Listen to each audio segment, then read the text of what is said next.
Thank you very much, George, for your kind word and generous introduction. And I really would like to thank Yomiao and all the organizing team for inviting me and for putting together such a great program.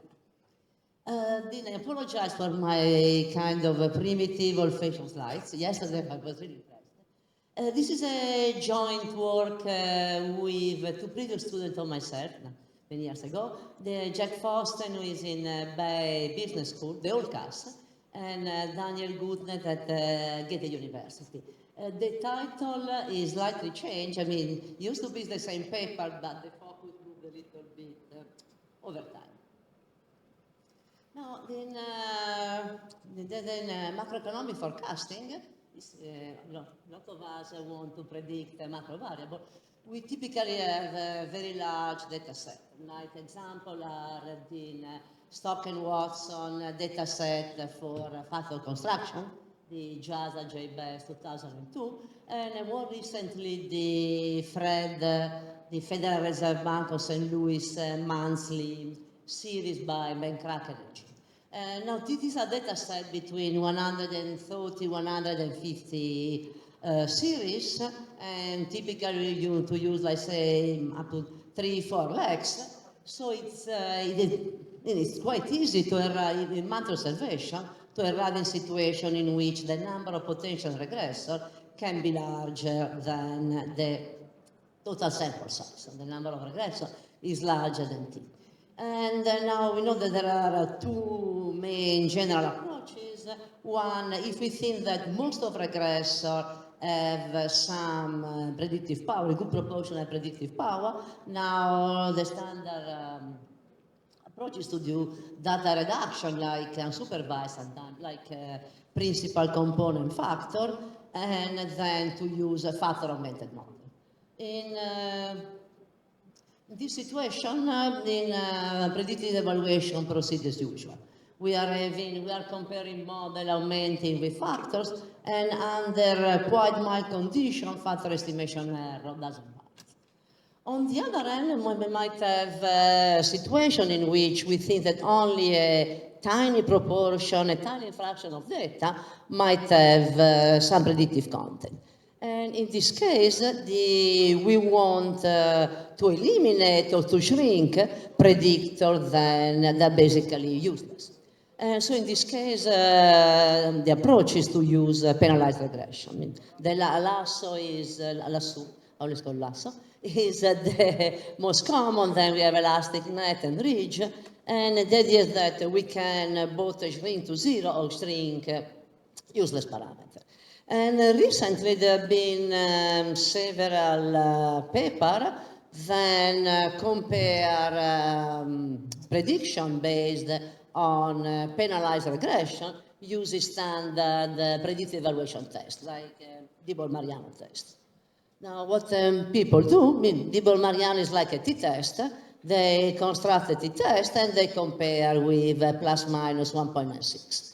So the point is, are predictive ability tests still asymptotically zero mean normal when we are using prediction based on penalized regression? And the answer is generally no, because we know that lasso, elastic net, they are not asymptotically normal. They do not have a normal distribution because they are biased and they contain deterministic components. And recently there have been a very nice paper by Escanziano and Parra in which they review in deep issue of predictive evaluation in using penalized regression. And they state a high-level condition under which estimation error is negligible, and so we can proceed using standard normal critical value and proceed as usual. And one of the key conditions is that we have sufficient sparsity. So we need much more sparsity for having estimation error negligible than the general level of sparsity we need for lasso to work. And the problem gets, so basically we need either a fixed number of parameters or the number of relevance should grow very, very slow with sample size. And this problem is particularly severe when we are using difference loss function for estimation and prediction. Because it is well known even in this case, even in the, we have a comparing model based on OLS, then in this situation we need that the training period grow faster than the prediction period.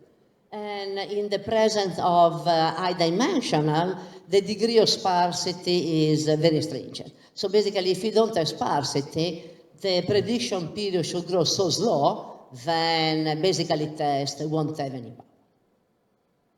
So this leads us to the need of having a test, a way to assess ex ante the degree of sparsity. So we want to address whether we have a fixed number of regressors or an upper bound on the number of relevant potential regressors.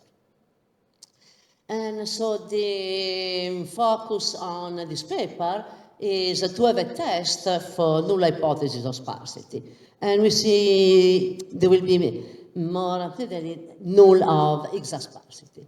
So the question we are addressing is we want to see whether the number of relevant regressor is below or equal a certain value. And the key point is that we allow the number of potential predictor to be of equivalent dimension or larger than the sample size. In fact, if we have a fixed number of potential predictors, or if the number of predictions grow sufficiently slow with the sample size, then there is nothing new because we can use information criteria or we can use adaptive lasso. So we can have oracle property and proceed. So our key point is to have a test for the null hypothesis that at most cannot regress or relevant different from zero against the regression. The other test is very simple. We just look after what are the predictor with the large Keynote coefficient, and then we'll compare OLS estimation and the sparsified lasso. And I will be more clear what do we mean for the sparsified or the biased lasso. And that is that if the null is true, if there are at most cannot regressor, the two estimator converge to the same probability limit, and provided at least one of the included regressor is correlated with the excluded, then under the alternative, if there are omitted relevant regressor, the two converge to different probability limit, and so the test of power. So this is the typical setup for an Hausmann test. The only thing here, efficiency does not play a role, but we have two estimators, then under the null go to the same limit, under the alternative to two different ones.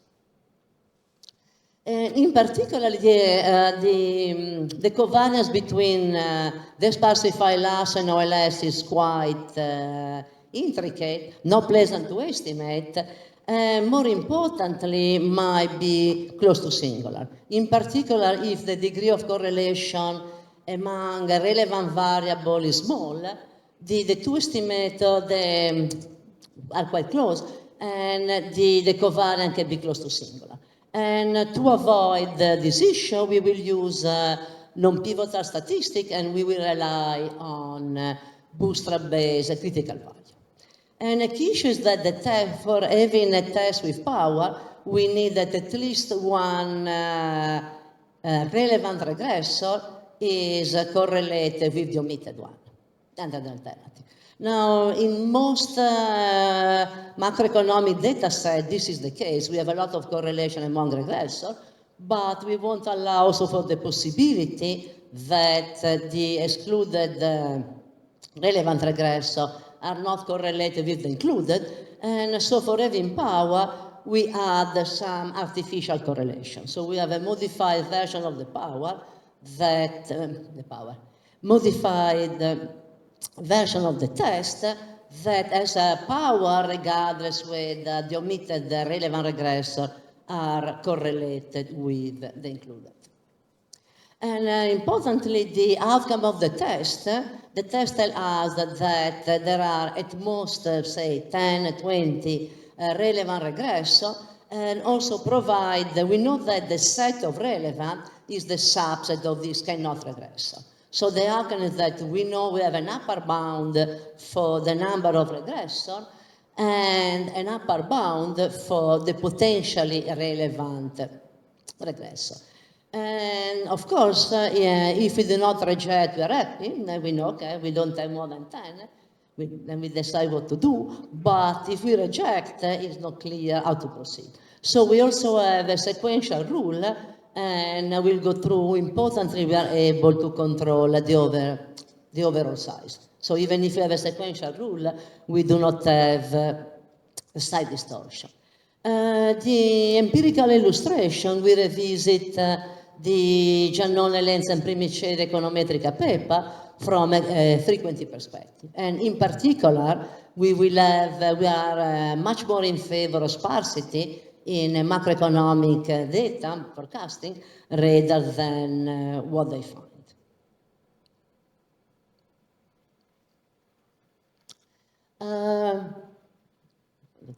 Outline, I will set up the distribution, modify statistic, the sequential procedure, just a couple of numbers on the Monte Carlo, and just an idea of the empirical illustration. No.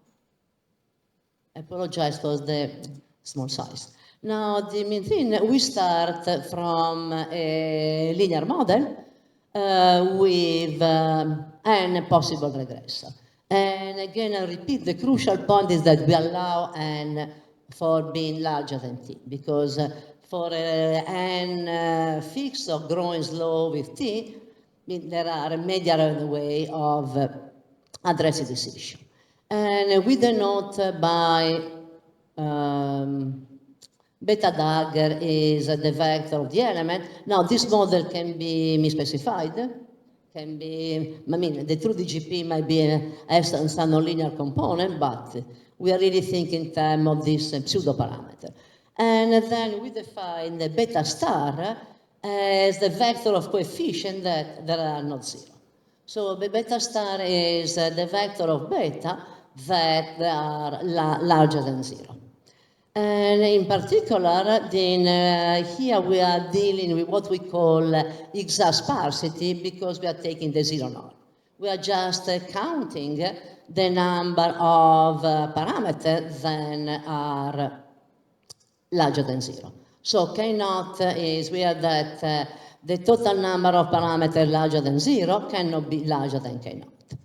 So the way we formulate in the null hypothesis is that beta star belong to a subset of R K-naught, and the alternative that it does not belong. And so on the sparsity, there are at most K-naught relevant regressor, and we know where they are contained, and under the alternative, sparsity except K-naught.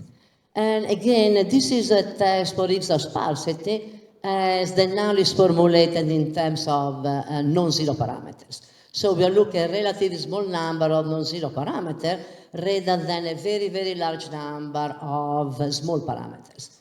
And I will be more clear later which kind of beta mean condition we need, which kind of, again, which beta we have power. And again, the key is n is larger, can be larger or equal than t, so we cannot use OLS, we cannot use, the standard adaptive lasso in which we scale by OLS, and we cannot use the information criteria, because information criteria require n to go quite slow. Now, the way we start, and now the idea is that we need to decide which kind are the potential variable that are more likely to be relevant. So we start with what we call like a kind of lenient lasso.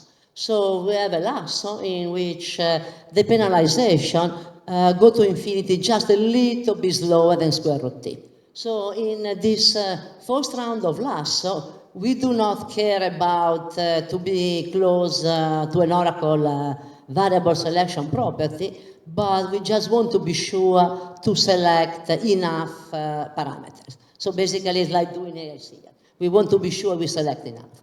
And then, so say the penalization is just a little bit larger than square root t, and so this lasso will tell us what are the largest, the variable associated with the larger Keynote betas. So clearly, if we have less than Keynote betas, the null is trivially not rejected. Correspondingly, we are also estimated the sparsified lasso associated with the same Keynote parameters. So what is the sparsified lasso? There's a very nice paper by Adam Eckes, Mikkel, and Wilson. The idea is that we start with lasso. Now, this second round of lasso to find the sparsified will have a different penalization parameter. This is a penalization parameter with some of pseudo-optimality property. And the sparsified lasso is lasso plus an adjustment, then purify the estimator of the bias. Basically, it's the sparsified estimator. And the key is a little bit, I mean, in our case, if Keynote is small, it's not very painful.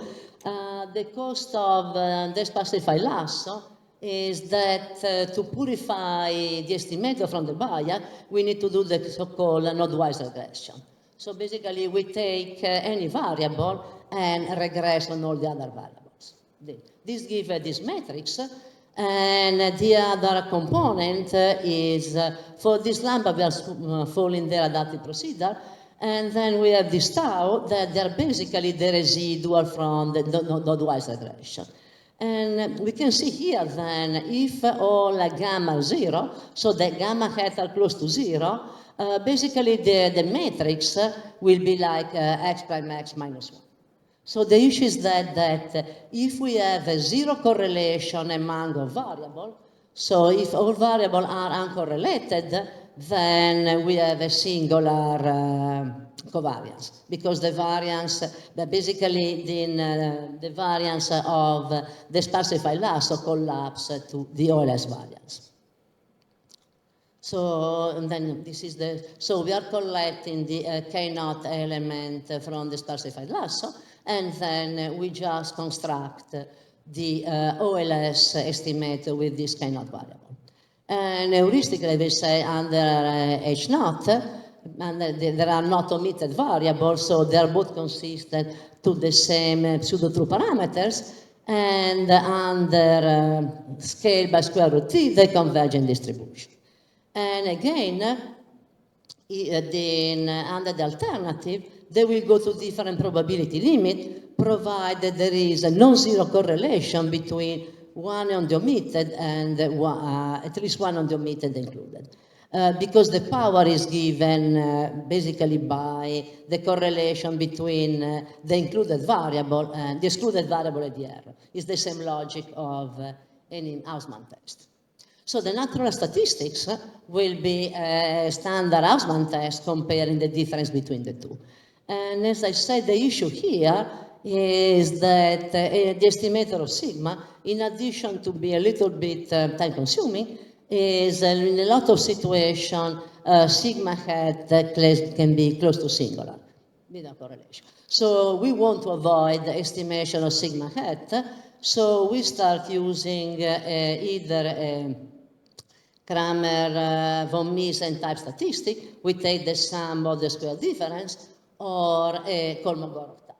And as usual, if we think there are a lot of relatively small deviation, relatively small non-zero predictor, we prefer the CM, the Kramer von Miesen. Otherwise, if we think there is only a very few that are positive, we prefer Kolmogorov.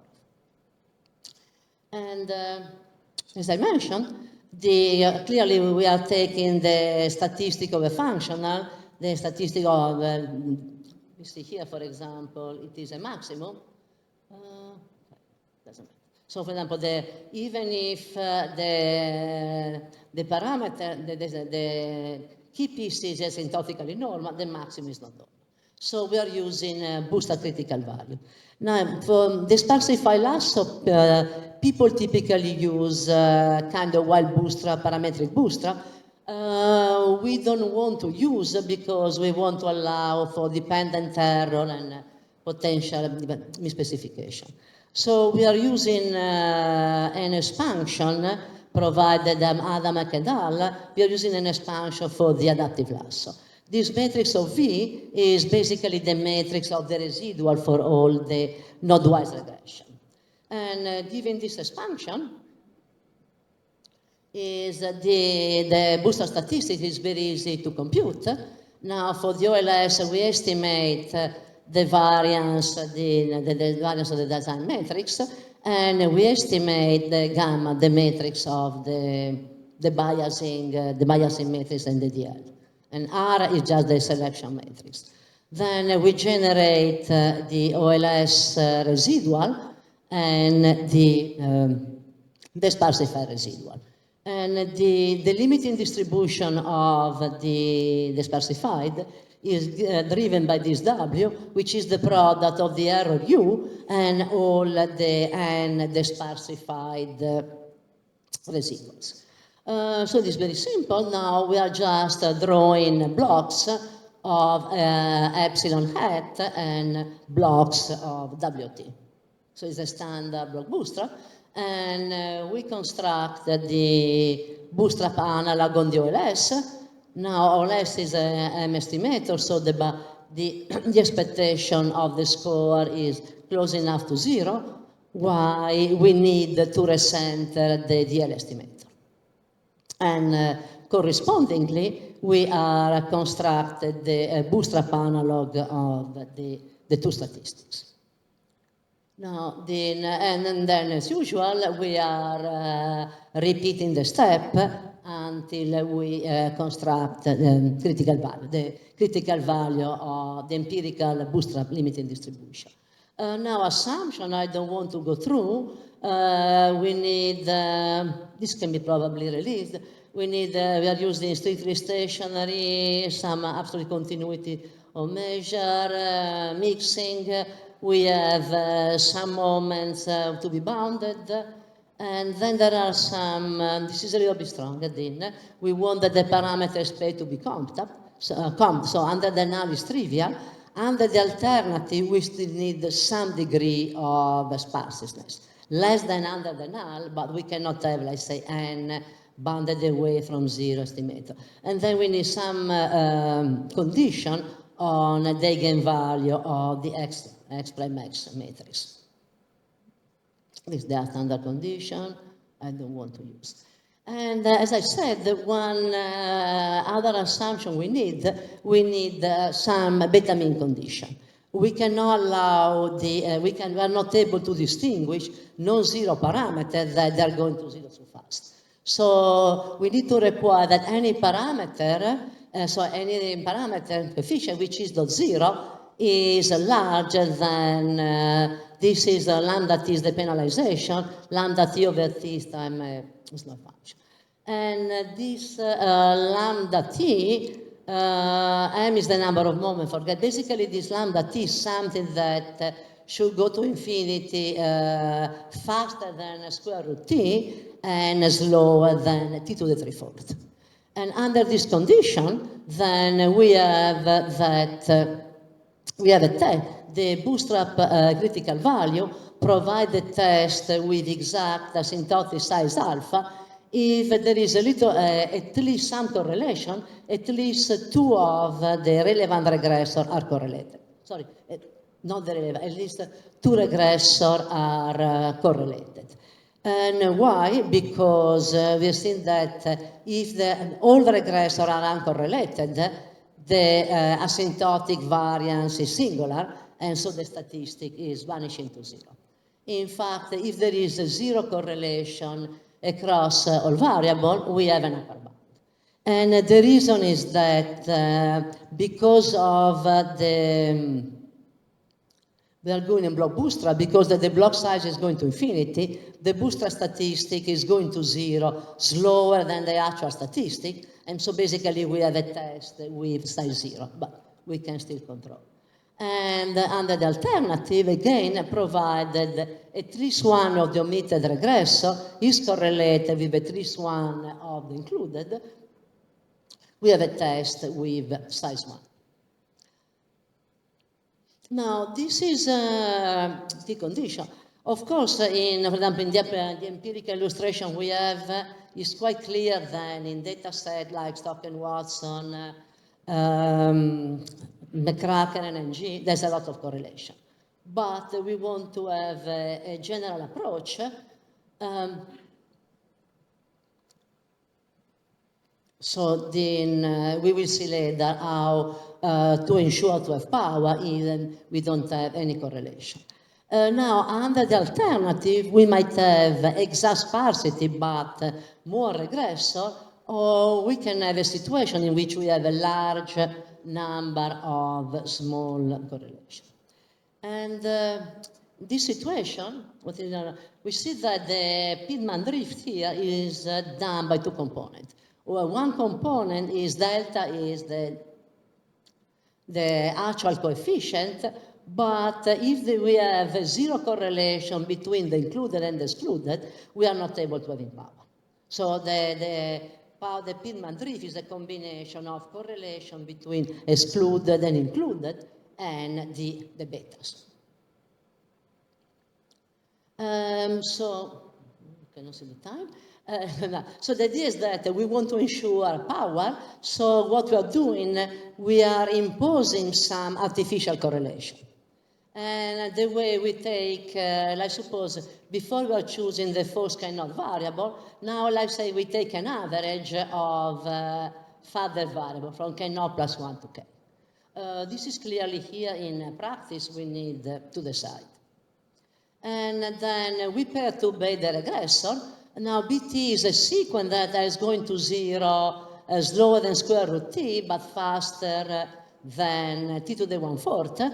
So we are perturbate and we are constructing the OLS estimator with the perturbated series. So because of this perturbation, even if the original axes are all uncorrelated, the perturbated are not, because we are imposing correlation according to this x mu term. Importantly, when we construct the statistics, we need to correct for a possible bias. And the bias is given by exactly the correlation between the included and the excluded. So if we don't have what is called a representability, we have a bias, then we need to correct. And on the other hand, we do not have to modify the booster statistic. And under this assumption, we still have a statistic with correct size if there is some correlation among the relevant under the null, upper bound if we don't have any, and power regardless we have correlation or not. Of course, the power is lower if there is no correlation, as the only one is the added one. And we are working now, unfortunately, we are not able, so far we didn't find any, because there is a trade-off between size and bias, but we have not been able to find the optimal rate for beta t. And I have to say, there is the closest, there are several tests for sparsity, but the closer one is like a couple of papers by Carpentier and Erzele, this Bernoulli, the one on the annals. And they also have a null that okay, I'm using the annotation. We have at most Keynote parameters. And the nice thing is that they have a sequence of alternative exactly in the number of parameters. So there is a better local alternative because we say instead of 10, we will be like, say, at least 15. The drawback of their test, in addition to require normality, is that they need to know the correlation structure. So what they are doing, they find a test that is uniform among of possible correlation structure. So of course their test is very, very conservative because they find the supremum over a very large number of nuisance parameters. So the advantage is more than over. Now, typically in practice we want to have a kind of sequential rule, because if we test, let's say there are no more than 10 parameters and we reject, we want to test, say there are no more than 20, we reject no more than 30. So we start with the point is, let's suppose we reject K star larger than K naught, and we move to less than K naught, and we move to less than 2K naught. So in principle, we might think in having a statistic of, let's say, instead of 10, 20 variables. Now here there is the usual problem of a sequential bias, because if we have, if we are falsely reject because we find that we wrongly find that, say, beta 1 is larger.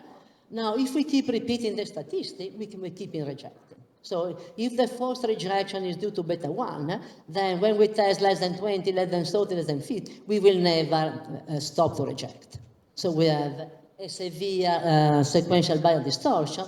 So the idea is that we will construct the statistics only. So if you're testing, let's say, K less than, we start, let's say, K star less than 5 and then less than 10, we construct the second statistic only between 5 and 10.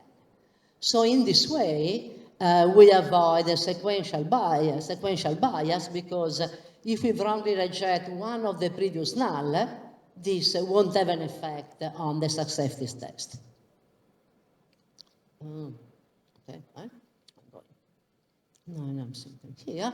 Now Monte Carlo, we saw the two sample size to 40. This I was using less. Actually, here n is 100. I do not report, just to give an idea when we have a lot of regression. Here we are considering the case of n 300, I say comparable with t, and n is 500. We have a simple model, as in is normal.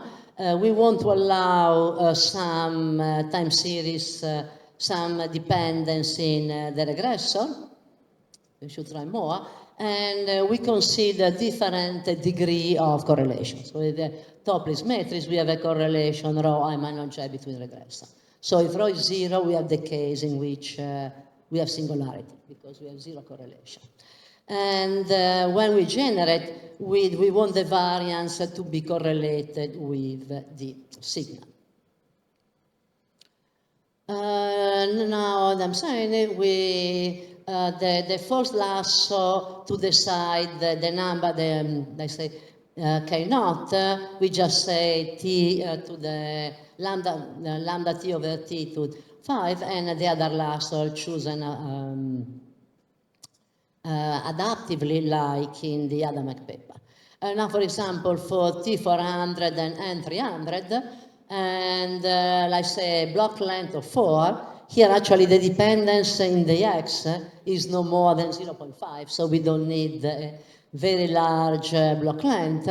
So in a situation in which we are testing at most 10, and K naught is at 10 or 15, rejection rate at nominal 5, 0.04 and 0.053. So they're very close, and we see that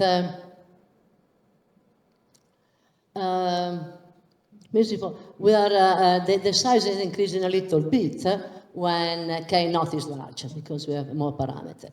And now we see, for example, even a situation and under the alternative, so for example, K is 15 and K naught 10 and 15. So in this case, the true value is 15, and we are testing an equal K naught. We have a power, let's say, around 0.92. And under the null 15, 15 is 0.5. And also in the situation in which now here we have n is 500, we have more regressor than sample size. we still have under the null 0.54 and 0.65, so pretty close to nominal, and still quite a good power. Because we have 0.08 when case 15 and we are testing less than equal 10. And these are done for when there is correlation, the basic statistic, but the one to report are quite robust to block length and the modified statistics. The application, for some reason, there are more paper favoring lack of sparseness than the other way around. Don't go to, there are several papers in causality, in microeconometrics, but here we are looking at the macroeconometric example. There is a pretty highly cited paper in Econometrics 2001 by Giannoni, Lenz, and Primiceri, and they argue, call it the illusion of sparsity, that actually there is no sparsity in macroeconomic data set. And basically their logic is that they compare model, they compare the posterior of ratio of a model with a prior favoring sparsity and a model with a prior favoring denseness. And overall, they find that model favoring relatively dense structure are preferred. And we find it actually the other way around, but there is also a reason. Now we are using the McCracken and NG data set, and we are extended up to 2025. The Giannone et al. They stopped in 2015. And just to get an overall idea, we look as a target variable to be predicted. We have industrial production, unemployment, non-funds payment, housing starts, personal consumption, federal funds rate, overall consumer price index, SP500. And we all work out enough differences not to have unit roots. And now the Fred data set, the monthly data, they have 126 variable, and we allow for 3 legs. So overall, we have 378 monthly observation between from February 1959 to April 25. So we have 800 observation and 378. And we also consider only the period up to 2015 to compare with Giannone et al. Now, macroeconomic variables are highly correlated. So in this case, we are just using the basic statistics because there are a lot of evidence that these variables are highly correlated. This is also the reason why people construct factors. And we start with the null that there are no more than 5 regressors, and in this case we reject a 5% unemployment payment now starting, like we do not reject for the other, but in the pre-period at 1% we reject also industrial production and personal consumption. Then when we reject, we proceed, let's say, between 6 and 10, 11 and 15, and so on. And over the whole period, up to 2025, for all target variable, so this should be 10, we never find more than 10 relevant variables. On the other hand, we Giannone et al., the equivalent variable, they use in only one legs, they find no more than 20 or 25. But in the pre-2015, we actually reject, we reject less than 10 also for unemployment and payment. And for starting house, we reject only up to 20, larger than 20. So we find up to 20 for house starting. And this leads to another issue because it seems that sparsity is not stable. So a situation in which, at least in this data set, it seems that as we go ahead in time, there is more sparsity than before. And we try modify statistics, And we repeat, this is where one period ahead, we retry with 12 period ahead, and we find similar results. And overall, we find more evidence of sparsity, but it's using a frequentist approach, but this is just the beginning. Thank you.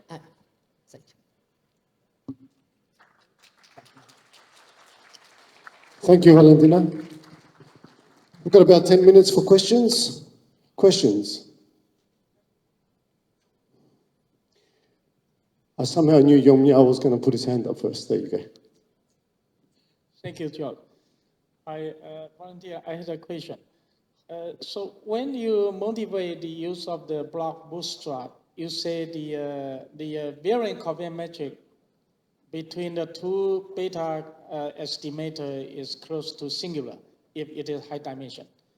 Is it a finite sample phenomenon, or it is a theoretical result that if dimension is high, then the two estimator may converge faster than the usual rate, a kind of degenerate statistic? So, yeah, so what is it a finite sample issue? Or? If the block length is going to infinity, then we have a formal results, because basically the statistic is going to zero. Look at this one. Sorry, if the block length would go to infinity, then we know that the statistic is going to zero at the square root t, and the block boost at the square root t divided lambda t. So it's going to zero slower. In practice, in all the simulation, we are using a very small block length, like 2, 4, 6. And what we think happens is that in the bootstrap, we are not using we are not re-estimate the sparsified lasso, but we are using an approximation. And the approximation is valid up to something that is an OP1 term, the approximation square root t. So what we think is probably avoiding complete degeneracy is, the problem will be like if in some sample the bootstrap is going to zero faster, because then we wrongly reject. Is also the approximation error. Because theoretically we can explain this only with lambda t is going to infinity, and also we have also in another paper in which we are using kind of modified well bootstrap, then even lambda t is going to zero, we still are keeping in control in the size is zero. And I think there is some approximation error in the bootstrap, then they keep to being a little close. Mm-hmm. Thank you. Right. Thank you. Thank you.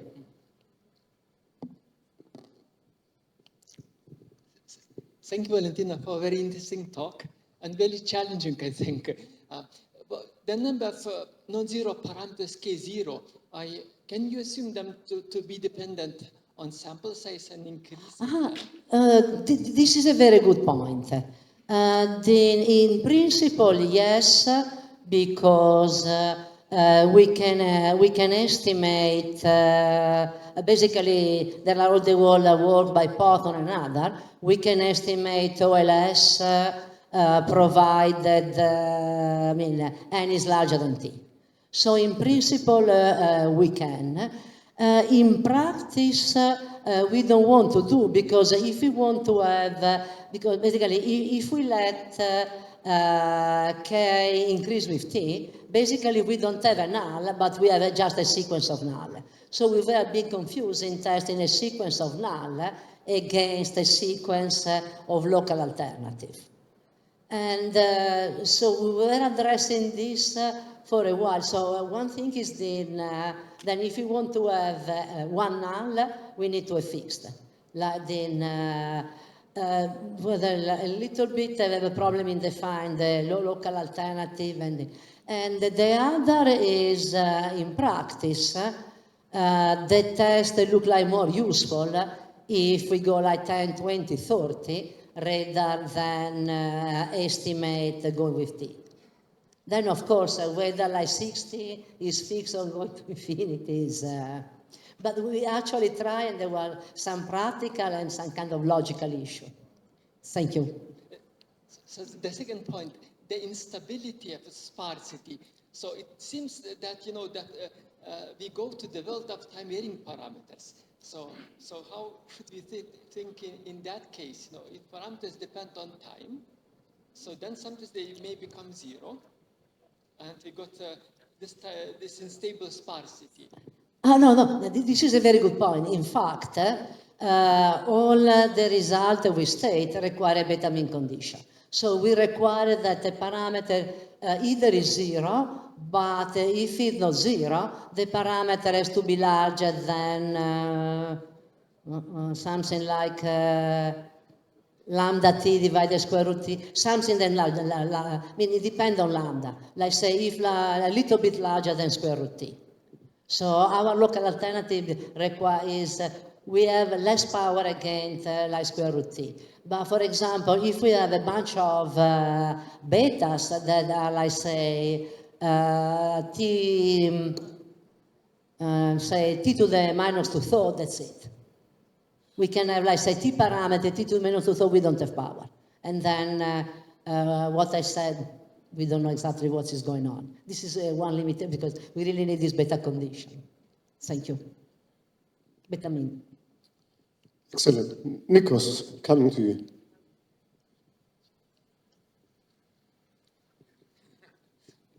Thank you for the presentation, and it's great to hear explain the paper. I have one question that I didn't understand from the exposition, which is in terms of the computational cost, as the sample increases and as the number of variables increases. This is a very good point. Now, the cost is, the real cost is the diversified loss, because otherwise OLS is zero. In our case, when we construct the statistics, no, you're right. There is still a cost because we need to estimate all the gammas. Because at the end, we are looking only Keynote the sparsified, but there's still the cost of the sparsified of the lambda. For 500, I think it's a question.